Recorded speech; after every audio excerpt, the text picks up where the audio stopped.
I'm from London. That's where I've always studied before and worked, so this is branching out for me. I've got a science background. I did an undergrad degree in science and worked as a physiotherapist for nearly 8 years.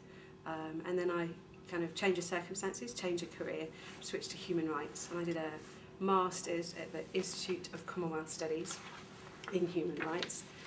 Long-time member of Amnesty International, so I've always been interested in the topic, and now I've got a chance to work in the field, which is really, really great. And then my master's kind of led me on to here, really, to do a PhD.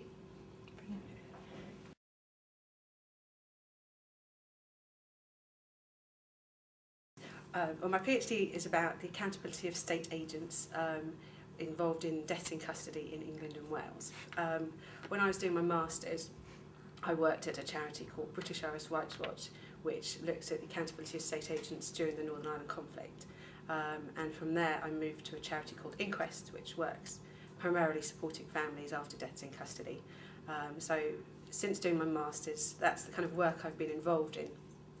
So that was the topic I wanted to focus my PhD on. I suppose the PhD, an opportunity to research something in a more involved, detailed manner rather than at a charity when you're working. Everything is always immediate and you never have time to really look into something. And ultimately I'd like to teach as well, so PhD is a good way to move into kind of the academic field, which is a slightly different approach than working in human rights.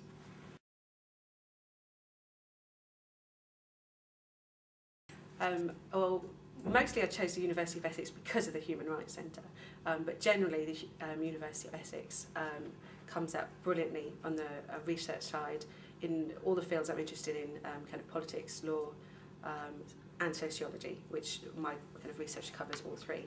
But it was the Human Rights Centre in particular was the kind of main draw because of the fact that it sits within all the departments and it's multidisciplinary and offers a much broader approach than most human rights PhDs. Most of them I found are human rights law, and you can be a bit flexible, but they have to be kind of integral to the law. So Human Rights Centre was a lot more flexible about what it offered that I could look into, a lot more generous about being able to look at the psychology of deaths and things like that. Mm. Yeah, I'm really enjoying it. It's a great centre. Its reputation is really good, so that means that you get wonderful speakers in. So they have really interesting seminars and lectures. You get a good standard of students coming in for the postgrad because of its reputation. And the fact that it draws on so many different departments means that there's always someone, whatever you're wanting to look into, there's always someone that Andrew can put you in touch with who knows something about this or who'd happen to do research about that. So that's really, really useful. Yeah, I do. In fact, the difficulty is trying to focus. You get sent through all these wonderful lectures, seminars and films. And my first term here, I was going to everything that was of interest, so I've now had to try and focus it to things that are just of interest to my PhD, otherwise I'd be going to things most weeks. But there's great variety. You can really kind of step outside your comfort zone and go to kind of art seminars and things like that, which is, you know, really great to give yourself a bit of a change.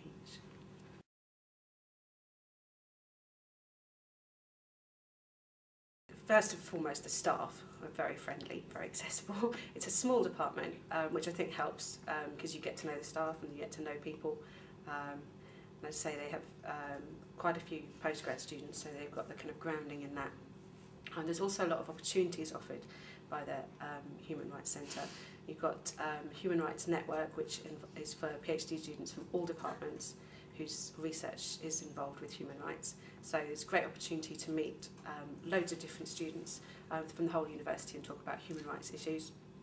We have an Essex Human Rights Review Journal, which is an online journal, and that's an opportunity to, well, you can work with the journal and increase your skill level there, but you can also publish in the journal if you can get your article up to standard, which is a great opportunity to kind of start your academic profile. There's also lots of opportunities to get involved in other events that other departments are doing, so there's opportunities to rapporteur and present at different events, which is all really important when you're doing a PhD, that you're not just writing, but that you're improving all of your skills and making everything look great on your CV from when you finish.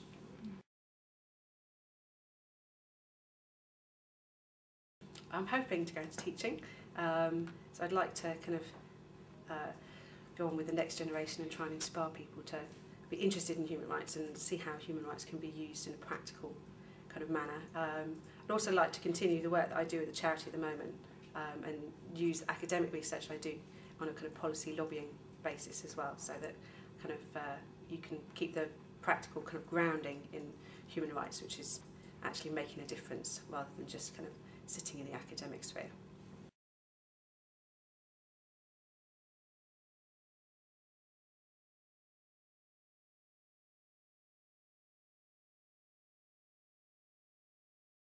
I come from Suffolk, and my background is that I have an LLB in law, LLM in public law and human rights, and I'm now doing a PhD. My PhD, it has 3 parts. It's got political theory, human rights and medical law, and I decided to do it because it sort of followed on logically from the studies that I'd done before. All of my studies have been at the University of Essex, my undergrad, my master's and my PhD, and the main reason initially was that I'm from Suffolk, so it was the closest one with the best reputation. So really good. I have had quite a lot of familiarity with the Human Rights Centre sort of through my undergraduate degree, so I know all the people quite well, but it's a really nice place.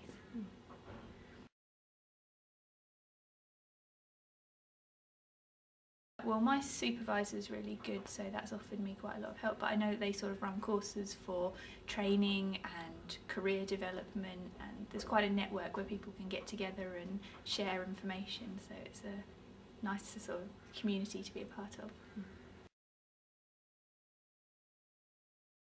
This is my 4th year teaching undergraduate, so I'm hoping to get a full-time position somewhere once I've completed my studies.